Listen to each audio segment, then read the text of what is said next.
SwayamPrabha. Digital India. Educated India.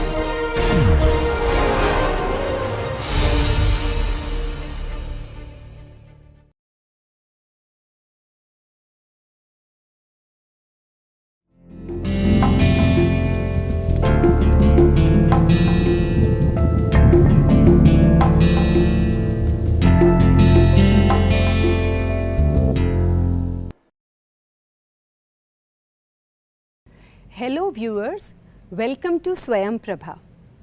I am Professor Vageshwari Deswal, a professor at Faculty of Law, University of Delhi. I am delivering this course on Procedural Law on Crimes, Bharatiya Nagarik Suraksha Sanhita 2023. Now I and my colleague Dr. Saurabh Rana are doing this course. Today is the 5th session of this course and the title of today's lesson is Arrest, Summons and Warrant. In the previous session, we talked about what amounts to arrest and how arrest is to be made in case of cognizable offences by a police officer, whether a private person can also make an arrest, how a judicial officer can be arrested and many more things. In this session, we will further continue with related provisions regarding arrest and also we will try to discuss more rights of arrested persons. See, the jurisprudence of rights of arrested persons has been continuously evolving. Despite the overhaul of our procedural law in the form of Criminal Procedure Code by our lawmakers in the year 1973, despite that, there were many areas where attention was not paid to. So, in the light of constitutional principles, we got certain landmark judgments such as D.K. Basu versus State of West Bengal, wherein the courts, they directed the state to enact certain laws to protect the rights of arrested persons.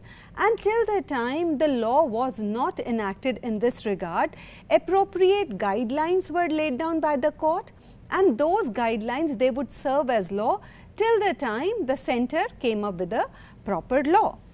So, those guidelines they served as law for the longest time and then we saw that there were amendments in the CRPC in the year 2006, 2009, 2013, many of those provisions were introduced within the CRPC. But now, when we were overhauling our procedural law and now when we were enacting the new Bharatiya Nagarik Suraksha Sanhita, all those have been introduced in the law itself in a very systematic manner. So, let us talk about all of those guidelines which have been now introduced as specific legislative provisions and also about further provisions regarding arrest. So, first of all, let us talk about how arrest is to be made by a magistrate. Section 41 of the BNSS says, when any offence is committed in the presence of a magistrate, whether executive or judicial, within his local jurisdiction, he may himself arrest or order any person to arrest the offender and may thereupon, subject to the provisions contained as to bail, commit the offender to custody. So, you see, arrest can be made by a police officer, a private person, also by a magistrate. Further, the law reads, any magistrate, whether executive or judicial, may at any time arrest or direct the arrest in his presence within his local jurisdiction of any person for whose arrest he is competent at the time and in the circumstances to issue a warrant. Then protection of members of armed forces from arrest.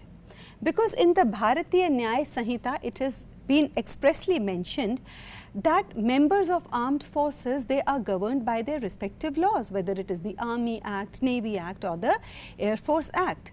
So, section 42 of the BNSS lays down, notwithstanding anything contained in section 35 and sections 39 to 41, both inclusive, no member of the armed forces of the Union shall be arrested for anything done or purported to be done by him in the discharge of his official duties, except after obtaining the consent of the central government. So, sanction to prosecute is must in case there is an army officer or a navy officer or an air force officer to be arrested.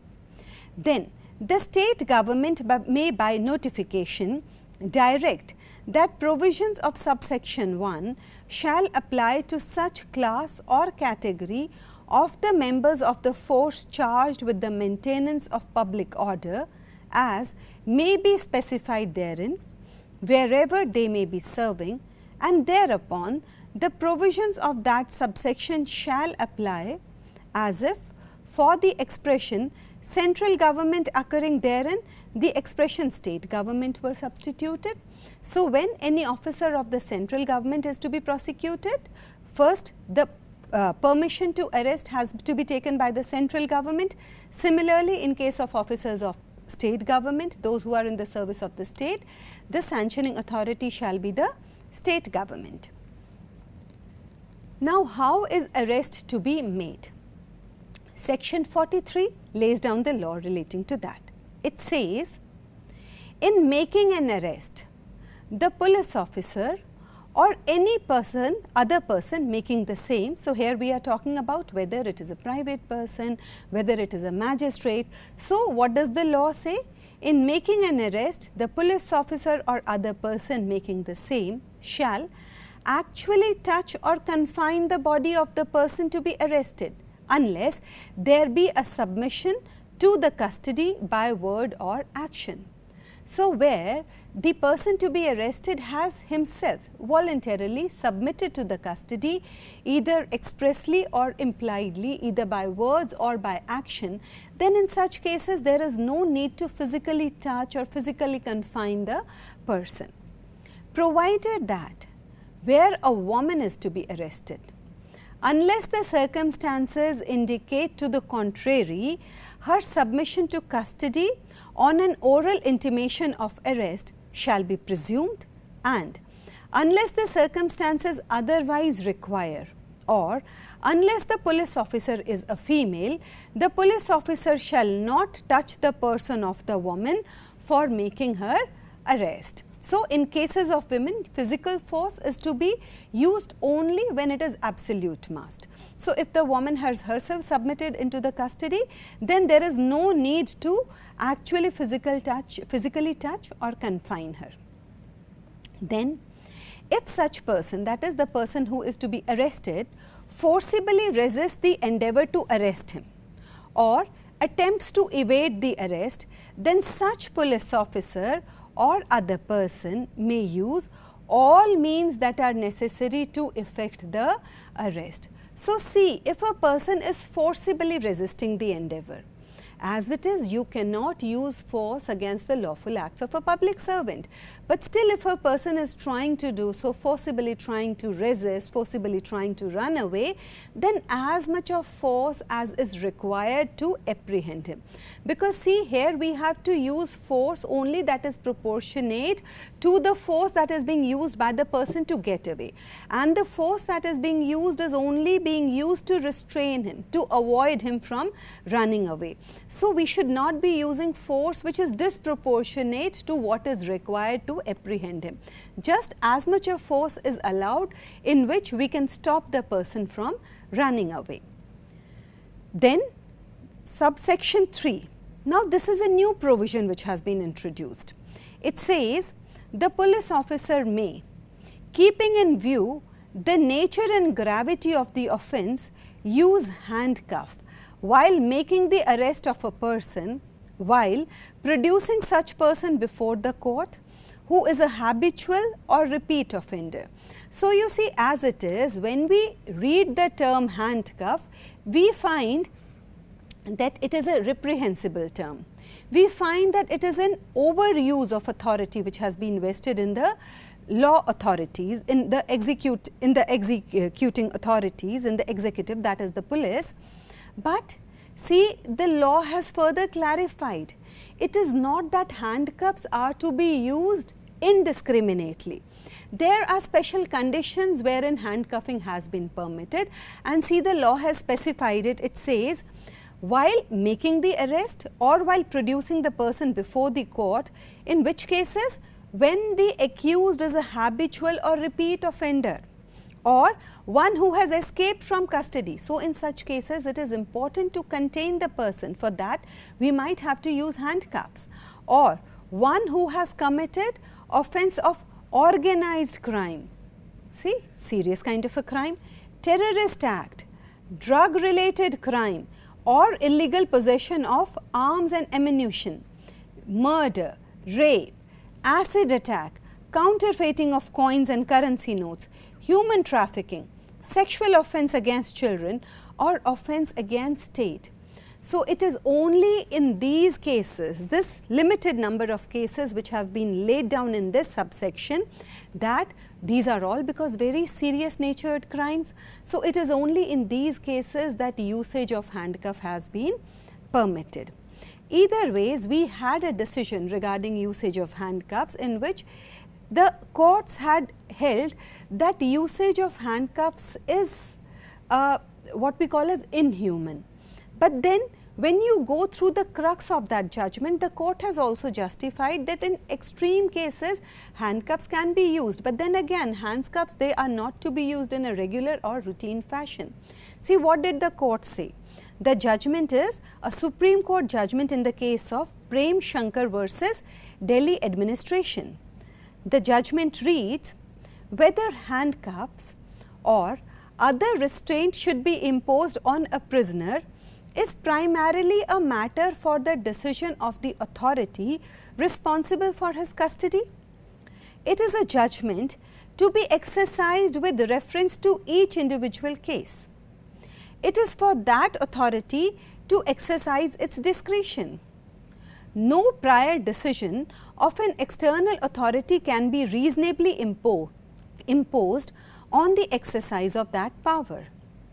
The authority responsible for the prisoner's custody should consider the case of each prisoner individually and decide whether the prisoner is a person who, having regard to his circumstances, general conduct, behavior and character, will attempt to escape or disturb the peace by becoming violent. That is the basic criteria, and all provisions relating to the imposition of restraint must be guided by it. In the ultimate analysis, it is that guiding principle which must determine in each individual case whether a restraint should be imposed and to what degree. So, nothing in this section gives a right to cause the death of a person who is not accused of an offence punishable with death or with imprisonment for life. So, as we already discussed, force can be used in making the arrest, but only when it is necessary to prevent the person from evading the arrest. So, if a person is trying to flee, we can use force. But then while using such force, when we are trying to apprehend the offender, the force cannot be used to such an extent as to cause the death of a person. But that could be justified only in those cases where the accused was also charged of an offence who was punishable with death or with imprisonment for life. That is also if provided the other conditions exist and such usage of force was absolutely necessitated. Even otherwise, what would happen? Even in those cases where a person is accused of an offence for which he may be punished with death penalty or life imprisonment, even in those cases, see, police has the power only to apprehend. Police does not have the power to punish. Punishment is to be awarded by a court after conducting the trial, after listening to witnesses, after examining the evidences on record. So, you see, ordinarily life and death, whether a person is to be awarded death penalty, that is something which would be decided only by the courts. But if the police officers have caused death of a person, they must have some justification, and the justification should be that it was absolutely must in those circumstances to prevent his escape or to apprehend him, and he was someone who was accused of such a serious crime for which death penalty or life imprisonment is the prescribed punishment under the law. Then subsection 5, save in exceptional circumstances. So, here the important term is exceptional circumstances. It says, no woman shall be arrested after sunset and before sunrise, and where such exceptional circumstances exist, the woman police officer shall, by making a written report, obtain the prior permission of magistrate of first class within whose local jurisdiction the offence is committed or the arrest is to be made. So, you see, ordinarily women, they are not to be arrested at night, that is after sunset and before sunrise, and where it is so urgent that the arrest is to be made in the night itself, then the arrest has to be made necessarily by a woman police officer, and that too, how can she make the arrest at night? First, she has to make a written report. Why it is important, urgent to make the arrest at night itself? Then after making the report, she has to obtain the prior permission of the magistrate of the first class. Which magistrate? Within whose local jurisdiction either the offence has been committed or the arrest has to be made. So, it is only after obtaining a due permission from the magistrate, after telling him all the reasons, that a woman police officer can make an arrest of a woman during night, otherwise it is not to be permitted. But then how is the section qualified? It says, save in exceptional circumstances. So, what happens? If there are exceptional circumstances, then in such cases the woman can be arrested at night also and without paying heed to any of these conditions. But then for that, what is required is the presence of those exceptional circumstances which would justify an arrest otherwise than in accordance with the conditions that have been laid down under subsection 5. Then arrest of a woman accused of a crime. Now, since we are at it, let us discuss the other provisions, how women, they are to be arrested when they are being accused of a crime. So, there is a judgment of Supreme Court in the case of Raj Kumari versus SHO Noida, in which the Supreme Court ruled that arrest of a woman is prohibited at night only in cases of general nature. In exceptional circumstances where the case so requires, the directions in regard to prohibition on arrest at night may not be strictly adhered to. So, you see, in exceptional circumstances we may not follow the conditions. Then further, another judgment, Sheila Burse versus State of Maharashtra. This is an old judgment, but a landmark judgment, in which the court had ruled that it is the duty of the police officer making arrest to see that arrested females are segregated from men and they are kept in female lockup in the police station. So, there has to be an absolute segregation between men and women prisoners. In case there is no separate lockup, then arrested women should be kept in a separate room, but in no circumstances are they to be locked up together. Then search of a place entered by person sought to be arrested. Suppose the person who has to be arrested, he is fleeing, or suppose he has entered into a place. So, how a search is to be conducted? Section 44 lays down, if any person acting under a warrant of arrest or any police officer having authority to arrest has reason to believe that the person to be arrested has entered into or is within any place, any person residing in or being in charge of such place shall, on demand of such person acting as aforesaid or such police officer, allow him free ingress thereto and afford all reasonable facilities for a search therein. If ingress to such person cannot be obtained under subsection 1, it shall be lawful in any case for a person acting under a warrant, and in any case in which a warrant may issue but cannot be obtained without affording the person to be arrested an opportunity of escape for a police officer to enter such place and search therein, and in order to effect an entrance into such place, to break open any outer or inner door or window of any house or place, whether that of the person to be arrested or of any other person, if after notification of his authority and purpose and demand of admittance duly made, he cannot otherwise obtain admittance. So, you see, in these conditions he would be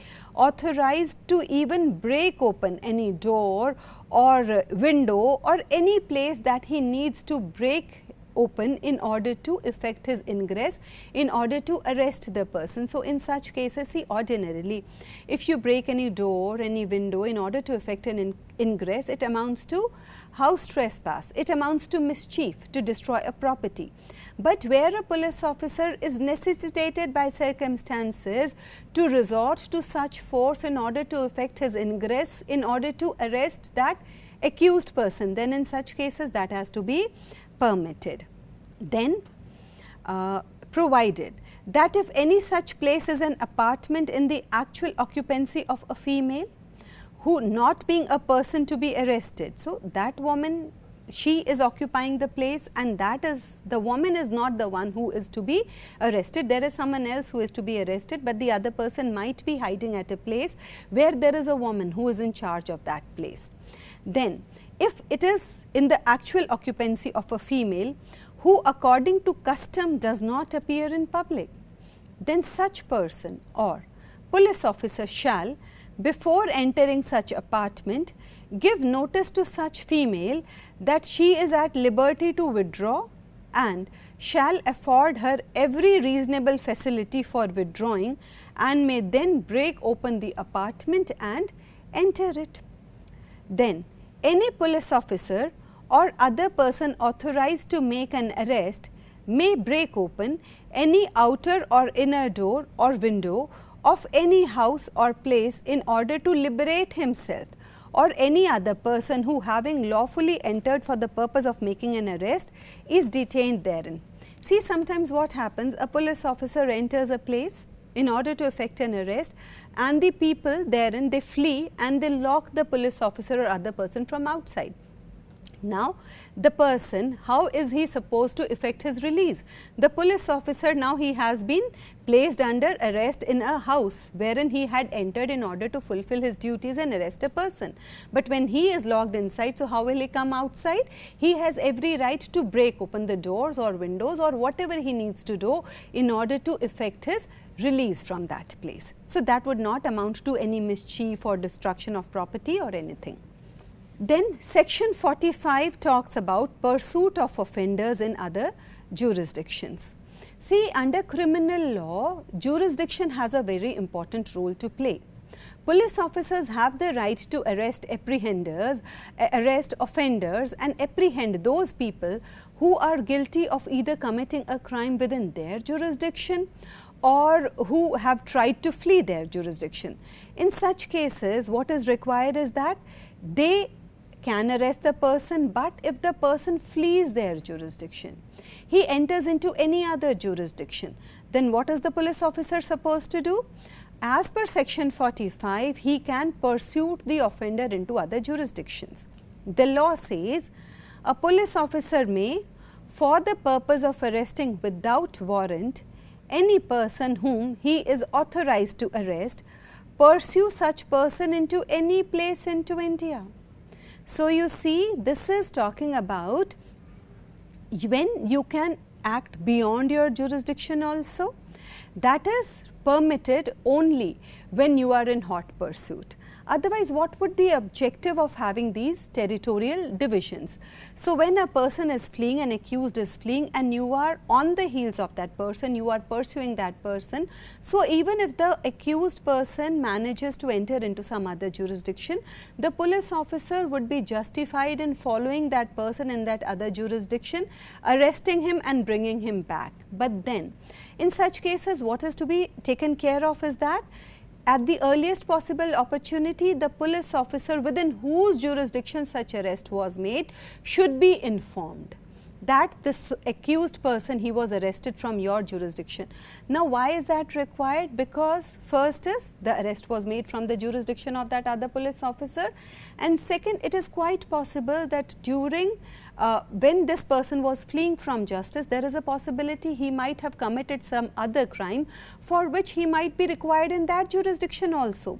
So, if the police officer of that jurisdiction is not aware of the person having already been arrested and detained by some other police officers, they would keep looking for that arrested person within their own jurisdiction. So, that is why they have to be given information as to what has taken place in their jurisdiction. If somebody has been apprehended or arrested therefrom, it has to be brought to the notice of that concerned police officer too.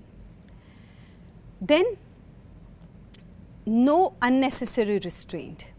Section 46 says, the person arrested shall not be subjected to more restraint than is necessary to prevent his escape. See, what is the objective of arrest? In order to ensure that the accused person, he cooperates with the investigative agencies. So, when we place a person under arrest, our main objective is to ensure that he does not escape.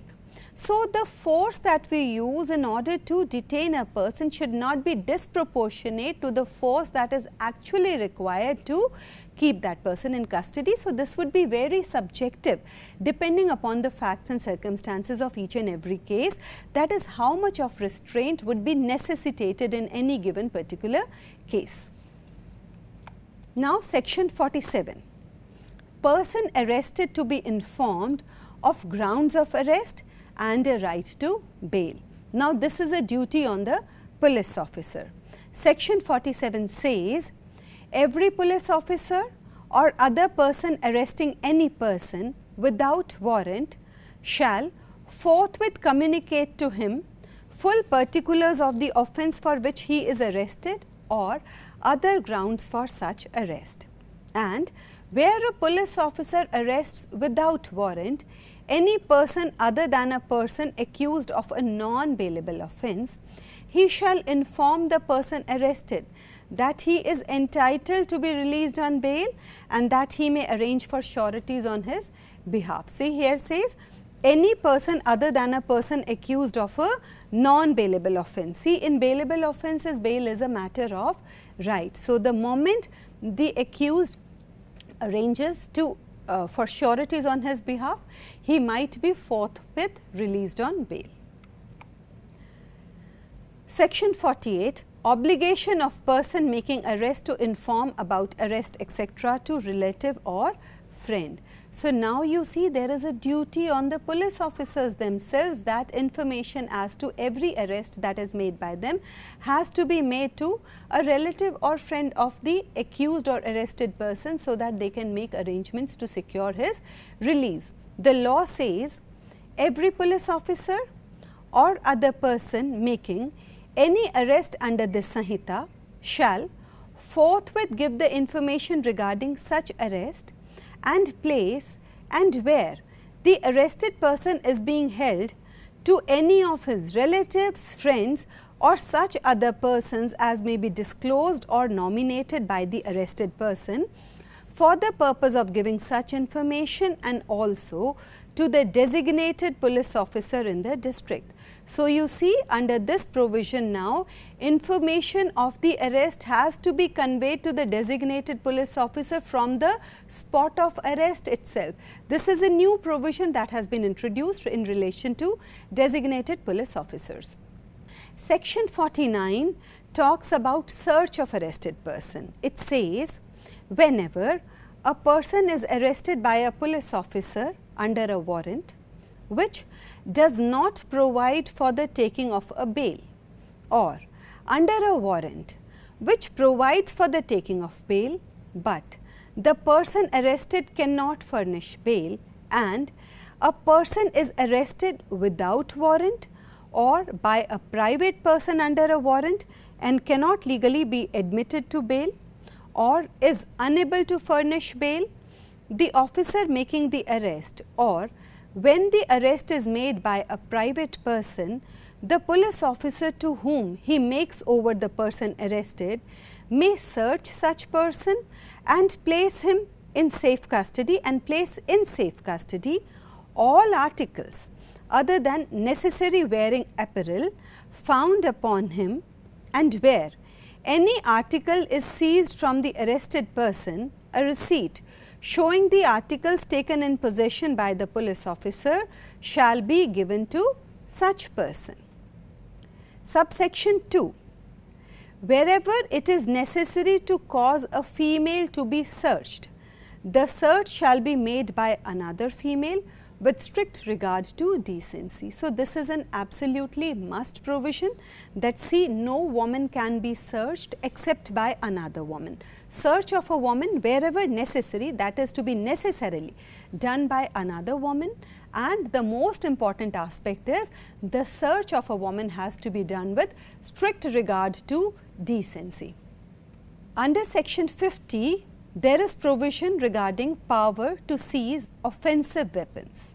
It says, the police officer or other person making any arrest under this Sanhita may, immediately after the arrest is made, take from the person arrested any offensive weapons which he has about his person, and shall deliver all weapons so taken to the court or officer before which or whom the officer or person making the arrest is required by this Sanhita to produce the person arrested.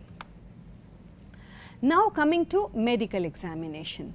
See, we have provisions wherein medical practitioner will examine an accused person, and such an examination is conducted at the request of a police officer, that is given in section 51.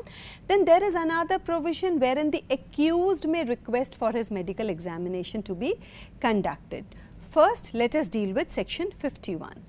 It says, examination of accused by medical practitioner at the request of police officer. When a person is arrested on a charge of committing an offence of such a nature and alleged to have been committed under such circumstances that there are reasonable grounds for believing that an examination of his person will afford evidence as to the commission of an offence, it shall be lawful for a registered medical practitioner acting at the request of any police officer and for any person acting in good faith in his aid and under his direction to make such an examination of the person arrested as is reasonably necessary in order to ascertain the facts which may afford such evidence, and to use such force as is reasonably necessary for that purpose. So, you see, in conducting medical examination of an arrested person, where the arrested person is not cooperating with the authorities and the police officers, they feel that it is absolutely necessary to get the medical test done, then in such cases even force may be used in order to obtain the samples or to conduct medical examinations, but the force which is used should be such as is reasonably necessary for that purpose. He should not be subjected to usage of more force than is reasonably necessary to conduct such examination. Then, whenever the person of a female is to be examined under this section, the examination shall be made only by or under the supervision of a female registered medical practitioner. So, what does the law say? That medical tests, whenever they are to be conducted on a female accused person, so the medical test, the medical examination has to be conducted preferably by a female medico. But if a female medico for conducting the examination is not available, so it has to be done under the supervision of a female registered medical practitioner. If the supervision of a female medical practitioner is there, then it can be conducted by any other person also, but this is possible only when a female, another female who is capable or competent of conducting the examination is not available. Then the registered medical practitioner shall, without any delay, forward the examination report to the IO. See, once the medical examination has been done, the report is to be promptly prepared and it has to be promptly dispatched to the concerned investigating officer. So, all this is to be done as early as possible, and towards that end a new phrase has been introduced in the provision, which is without any delay. In this section and section 52 and 53, see section 51, 52 and 53, these are three provisions which deal with medical examinations of arrested persons. So, there is this singular explanation that will apply to those also. So, this explanation A and B, they are to be read as if they have been appended to section 51, section 52 as well as section 53. What does the explanation say? Examination shall include the examination of blood, blood stains, semen, swabs in case of sexual offences, sputum and sweat, hair samples and fingernail clippings by the use of modern and scientific techniques, including DNA profiling and such other tests which the registered medical practitioner thinks are necessary in a particular case. B. Registered medical practitioner means a medical practitioner who possesses any medical qualification recognized under the National Medical Commission Act 2019 and whose name has been entered in the National Medical Register or a state medical register under that act. Now, examination of person accused of rape by medical practitioner. See, rape victim has to be as far as practicable and as soon as possible subjected to medical examination. The medical examination of a rape victim has to be conducted. Section 52 talks about medical examination of a person who is accused on charges of rape. So, what does the law say?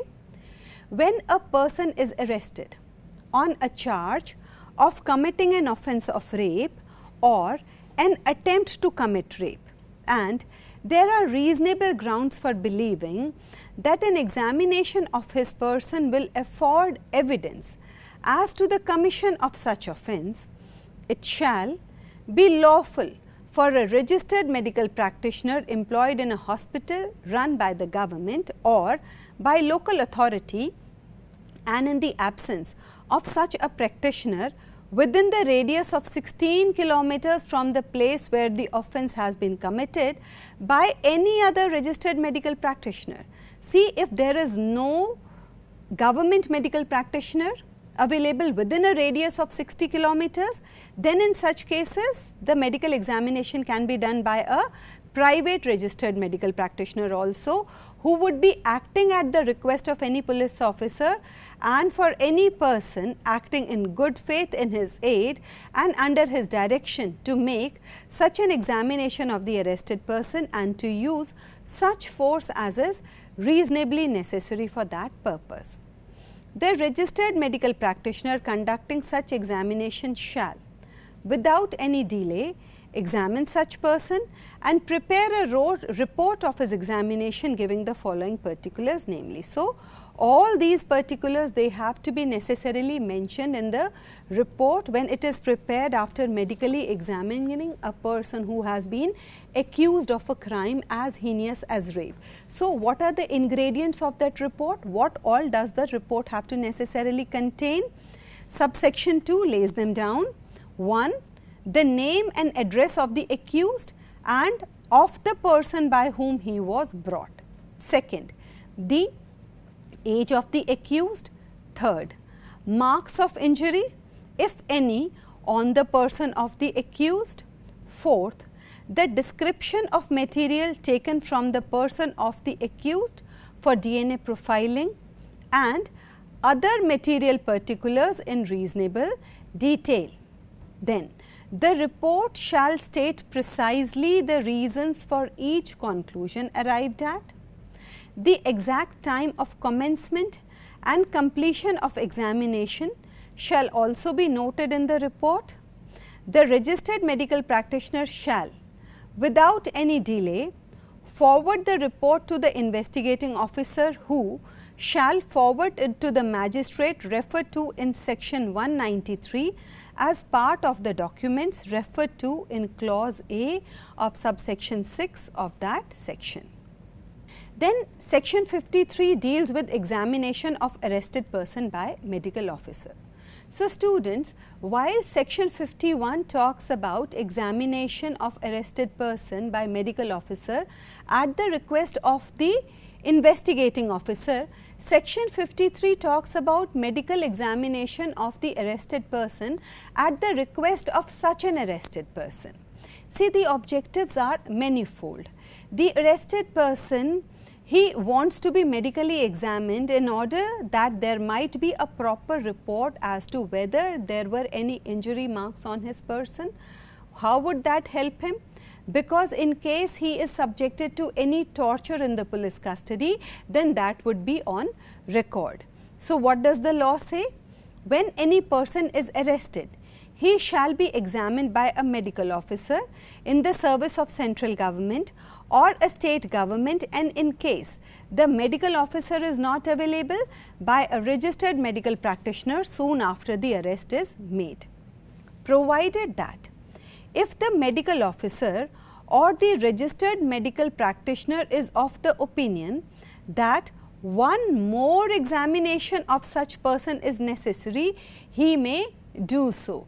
So, you see, one medical examination is done, and then if the practitioner feels that there should be one more examination, that can be done. So, this phrase one more, it has been introduced in the BNSS in 2023. Provided further that where the arrested person is a female, the examination of body shall be made only by or under the supervision of a female medical officer, and in case the female medical officer is not available, by a female registered medical practitioner. The medical officer or a registered medical practitioner so examining the arrested person shall prepare the record of such examination, mentioning therein any injuries or marks of violence upon the person arrested and the approximate time when such injuries or marks may have been inflicted. Subsection 3, wherein examination is made under subsection 1, a copy of the report of such examination shall be furnished by the medical officer or registered medical practitioner, as the case may be, to the arrested person or the person nominated by such arrested person. So, you see here the medical report is not to be sent to the investigating officer. Here the report is to be given to the arrested person himself, or if he wants any other person who has been nominated by him in this behalf. It could be his friend, his family member, his lawyer, it could be anyone, but such medical report is to be shared with that person. See, when you read subsection 2, it says that there will be a distinct mention of any injuries or marks of violence upon the person arrested, and also the approximate time when such injuries or marks might have been inflicted on the person of the arrested person. Why this is important is in order to ascertain whether this person was subjected to any sorts of violence at the time when he was arrested, whether those injury marks were already present on his body, or whether they came on his body after he was arrested, which would indicate that maybe he was harassed or tortured in the police custody. So, all these things would be made clear by the help of this provision. Next is identification of person arrested.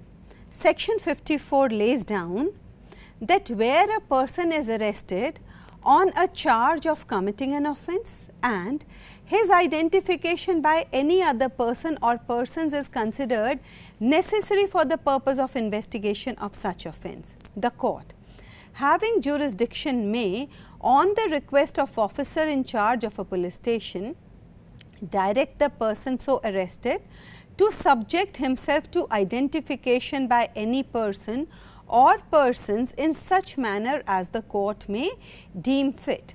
So, the court has to decide how the test identification parade is to be conducted, provided that if the person identifying the person arrested is mentally or physically disabled, Such process of identification shall take place under the supervision of a magistrate, who shall take appropriate steps to ensure that such person identifies the person arrested using methods that person is comfortable with, and identification process shall be recorded by audio, video, electronic means. Now, why this is mandated? Because sometimes we might have to have a relook at the entire identification process in order to ascertain whether the identification was done properly or not. And in such cases, it would not be appropriate to time and again call the people who are mentally or physically disabled for the purposes of identifying the accused. So, in case all this has been adequately videographed, then whenever in doubt, we can again refer to the recordings and ascertain whether it was done in a proper fashion or not. Then coming to section 56, which deals with health and safety of arrested person.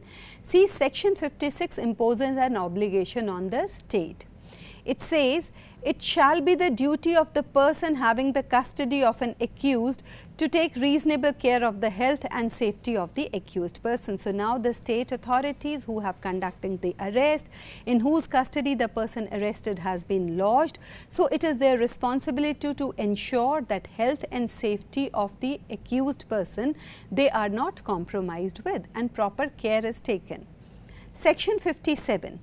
Person arrested to be taken before magistrate or officer in charge of police station. It says, a police officer making an arrest without warrant shall, without unnecessary delay and subject to the provisions herein contained as to bail, take or send the person arrested before a magistrate having jurisdiction in the case or before the officer in charge of a police station. Section 58 says that person arrested is not to be detained for more than 24 hours. So, no police officer shall detain in custody a person arrested without warrant. See, if you have a warrant, you have a right to keep the person in custody, because that has already been mandated by a judicial officer. But suppose you have arrested a person without warrant, then you cannot detain in custody a person arrested without warrant for a longer period than under all the circumstances of the case is reasonable, and such period shall not, in the absence of a special order of a magistrate under section 187, exceed 24 hours exclusive of the time necessary for the journey from the place of arrest to the magistrate's court. That is, in custody they are not to be kept for more than 24 hours. Judicial monitoring of the situation is an absolute must. So, here whether the police officer, wherever he has arrested the person without a warrant, he has to produce the arrested person before the nearest magistrate. The magistrate might not be having jurisdiction in the case or not. So, without going into jurisdictional issues, we have to ensure that the arrested person is produced before the magistrate. So, there is a judicial sanction behind such an arrest. Section 59. Police to report apprehensions. Officers in charge of police station shall report to the district magistrate, or if he so directs, to the sub-divisional magistrate the cases of all persons arrested without warrant within the limits of their respective stations, whether such persons have been admitted to bail or otherwise. And section 60 talks about discharge of person apprehended. No person who has been arrested by a police officer shall be discharged except on his bond or bail bond or under the special orders of a magistrate. So, students, these were the provisions relating to arrest. Now, what if the arrested person runs away? Then police has the power on the escape of such person to pursue and retake the person. If a person in lawful custody escapes or is rescued, the person from whose custody he escaped or was rescued may immediately pursue and arrest him in any place in India. So, here again we are talking about the doctrine of active pursuit, hot pursuit. The provisions of section 44 shall apply to arrests under subsection 1, although the person making such an arrest is not acting under a warrant and is not a police officer having authority to arrest. and arrest to be made strictly according to Sanhita. Section 62 says, no arrest shall be made except in accordance with the provisions of this Sanhita or any other law for the time being in force providing for arrest. So you see, like in the previous provision we discussed when we were talking about power on escape to pursue and retake. So sometimes what happens, customs officers, sometimes BSF officials who are not police officers, they might also have to pursue an accused person and arrest him from some other jurisdictions also. So that is permitted and that is allowed as per the provisions of this Sanhita. So whether that is provided under BNSS or whether that is provided under any law for the time being in force, arrests are to be made strictly according to the law, because what is at stake is the personal liberty of an individual. So unless the law has authorized arrest in a particular manner, no person can be arrested otherwise. See students, resistance to lawful arrest is punishable under Bharatiya Nyaya Sanhita.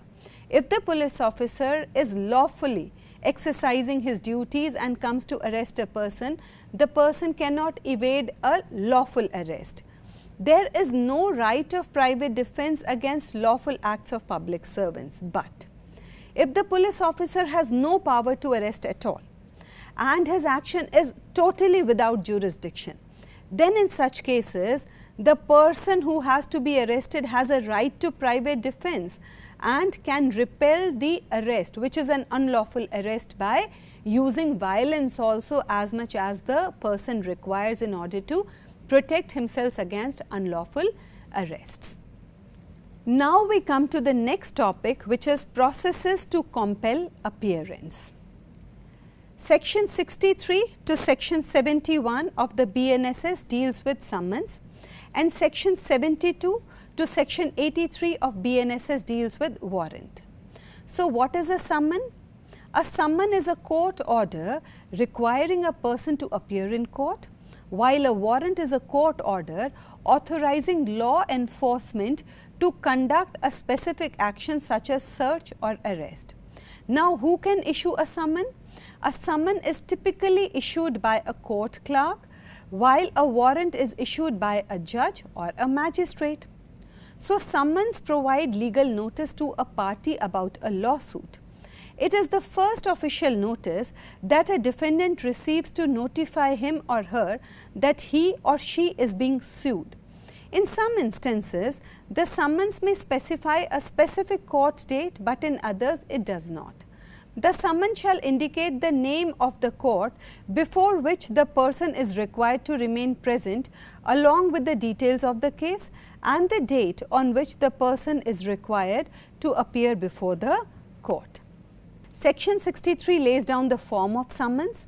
So it says every summons issued by a court under this Sanhita shall be in writing, in duplicate, signed by the presiding officer of such court or by such other officer as the High Court may from time to time by rule direct, and shall bear the seal of such court, or in an encrypted or any other form of electronic communication, and shall bear the image of seal of the court or digital signature.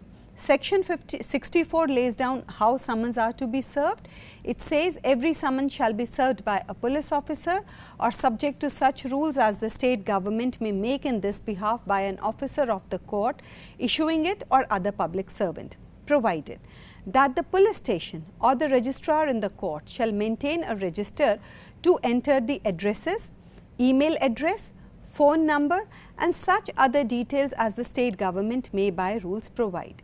The summons shall, if practicable, be served personally on the person summoned by delivering or tendering to him one of the duplicates of the summons, provided that summons bearing the image of court seal may also be served by electronic communication in such form and in such manner as the state government may by rules prescribe. See, summons may be served on corporate bodies, firms and societies also. Section 65 lays down the law in this regard.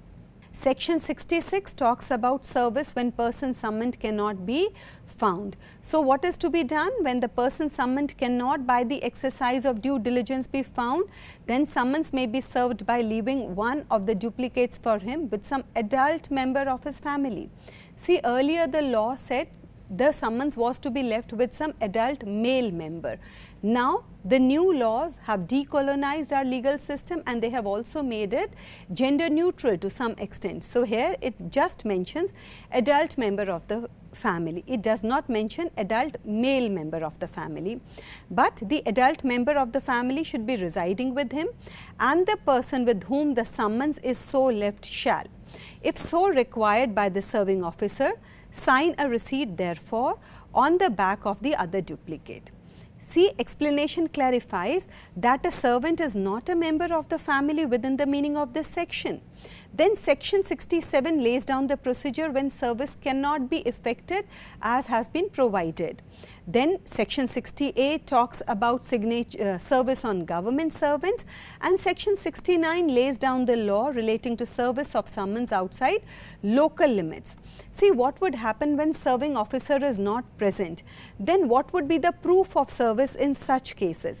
Section 70 provides the law, and subsection C3 has been added to this, which says all summons served through electronic communication under section 64 to 71, both inclusive, shall be considered as duly served, and a copy of such summons shall be attested and kept as proof of service of summons. Then how summons are to be served on witnesses, that is under section 71. On screen you can see how the summons are to be served to an accused person, what is the format in which the name, address and all that, and then there is a notice to him to present himself or through an advocate before the magistrate on what day at what place. There has to be a scene and signature of the court. Then warrant is a document issued by a court to a person or an entity who is involved in a legal proceeding. It is issued only in serious offences and or after duly served summons is disobeyed, or if the accused has willfully avoided the service of the summons. If the accused seems to be avoiding the summons, then the court issues a bailable warrant. In the third instance, when the court is fully satisfied that the accused is avoiding the court's proceeding intentionally, only then non-bailable warrant is resorted to. What is the format of warrant of arrest and its duration, then how there is the power to direct security to be taken, to whom warrants are to be directed, whether to any person, whether to a police officer, what should be the notification of substance of warrant, and then the person who is arrested or through warrant is to be brought before court before delay, without delay. So all this has been laid down in the BNSS. Then where can it be executed? See, it can be executed at any place in India, and sometimes a warrant might be forwarded for execution outside the jurisdiction. So it has to be directed to a specific police officer. And then how the person is to be arrested against whom a warrant is to be has been issued. Then what is the procedure to be followed by magistrate before whom such person who has been arrested on warrant has been brought. On screen you can see the warrant of arrest. So how the warrant is to be issued and how it has to be endorsed. So students, in this session we talked about provisions relating to arrest and also certain processes to compel appearance of an accused person such as summons and warrants. That will be all for this session. Thank you.